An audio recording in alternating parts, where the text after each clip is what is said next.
The Varathian colony had stood at the edge of the Crimson Rapids for 3 generations, its crystalline spires reflecting the twin suns of Kepler 442b. The river was sacred, dangerous, and forbidden to the young. Its waters ran with a current strong enough to snap a grown Varathian's exoskeleton, fed by glacial runoff from the Shard Peak Mountains. Lirahale had been on Kepler 442b for 8 months, the only human among a species that had every reason to hate her kind. The Varathians were apex predators, 3 meters tall, 6-limbed, with mandibles that could crush titanium and eyes that saw in spectrums humans couldn't imagine. Their claws were serrated, their hides armored with biometallic scales. They had nearly wiped out humanity's second colony fleet before the Treaty of Ashara had been signed, and even now peace was fragile. She worked as a cultural liaison, a job that mostly meant standing quietly while being studied like a lab specimen. The Varathians found humans fascinating and pathetic in equal measure. Soft skin, weak bones, poor senses, how had such creatures even survived on their death world, much less reached the stars? That afternoon, Lara had been escorting a group of young Varathians near the riverbank, part of an educational exchange program. The cubs, barely a year old, were still learning to control their predatory instincts. They circled her with curious chittering, their mandibles clicking in what she'd learned was their equivalent of laughter. Cub Rinlo had been the most curious of all. Small for his age, his scales still held the iridescent sheen of youth. He'd spent the entire walk asking questions through his translator collar. Why did humans need clothes? Why were their teeth so flat? Could they really not see thermal signatures? Then the riverbank crumbled. One moment Rinlo was leaning forward to peer at something in the water. The next, the soft earth gave way, and he tumbled headfirst into the Crimson Rapids. The adult Varathians froze. Their species was terrestrial, powerful on land but poor swimmers. The heavy plating that made them formidable predators became an anchor in water.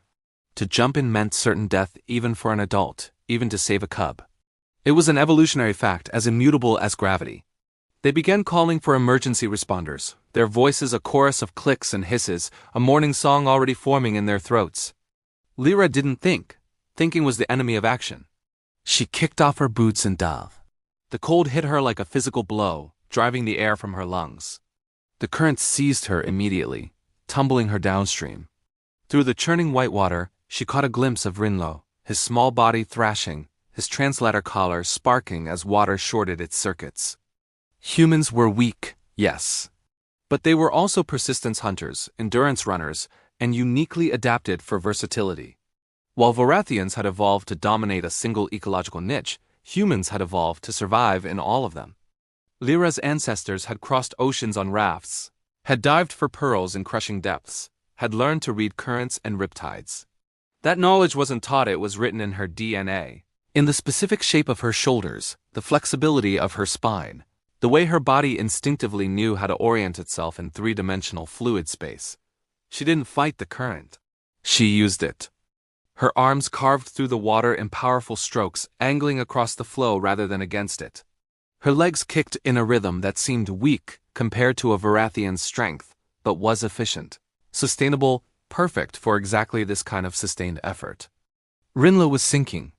His dense body composition, so advantageous on land, was dragging him down. Lyra dove deeper, her soft, flexible ribcage compressing to equalize pressure, her body responding to oxygen debt with practiced efficiency. Her vision blurred at the edges, but she pushed through. Her fingers closed around his foreleg. He thrashed instinctively, his claws raking across her forearm. Pain blossomed, hot even in the cold water, but she didn't let go.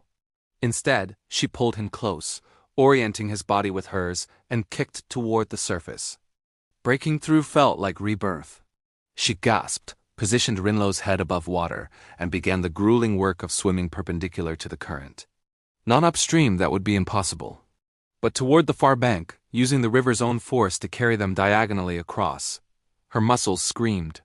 Her lungs burned. The blood from her shredded arm clouded the water around them. But she kept swimming. When her feet finally touched the rocky bottom of the far shore, she had traveled nearly 2 kilometers downstream. She dragged Rinlo onto the bank and collapsed beside him, her chest heaving, her body shaking with adrenaline and cold. Rinlo coughed water, his mandibles clicking weakly. He looked up at her with eyes that could see heat signatures, electromagnetic fields, and probably her rapidly cooling core temperature. In his alien gaze, something shifted. The rescue teams arrived minutes later on hovering platforms. They found the human woman and the Varathian cub lying on the shore, both alive, both trembling. The colony elder, a scarred veteran of the human wars, approached Lyra as she was being treated.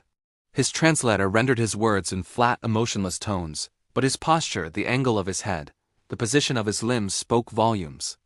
"We do not understand you," he said. "Your species should not have survived. You have no armor, no venom, no natural weapons. You are soft and weak and slow." Lyra, her arm now bandaged, met his gaze steadily. "Yeah," she said. "We get that a lot. And yet," the elder continued, "you dove into water that would have killed any of us. You saved a cub that was not your own, of a species that tried to destroy yours. You risked your life without hesitation." He paused, his mandibles working silently. "We have been trying to understand why humans are so dangerous. I begin to see." Lyra looked past him to where Rinlo was being checked by medics, the cub's eyes still fixed on her. "We're not dangerous because we're strong," she said quietly. "We're dangerous because we're too stupid to know when something is impossible." The elder made a sound that the translator rendered as laughter. "No," he said. "You are dangerous because when you see someone drowning, you don't calculate the odds. You simply jump." 3 weeks later, the Treaty of Ashara was renewed. The vote was unanimous. And on the banks of the Crimson Rapids, a monument was erected. A human figure diving into water, arms outstretched, reaching for a small Varathian cub. The inscription reads simply, "She did not hesitate."